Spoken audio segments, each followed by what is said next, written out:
Hello, this is your boy Miguel for the Mobile Mechanic 757, working on a Cadillac DTS.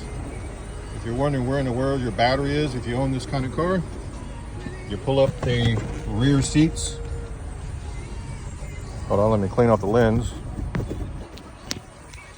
You pull up the rear seats like this, and there is your battery. If you need to jump this car,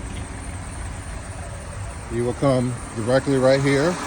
There is a terminal sitting right here, and then you can find any negative part, which I use this little bolt.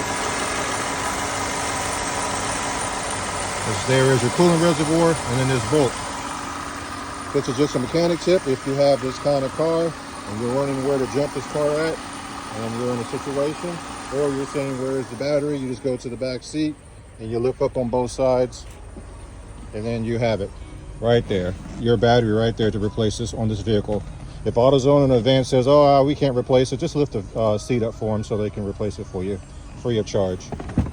If you like this video, please like, subscribe, and share. Thank you.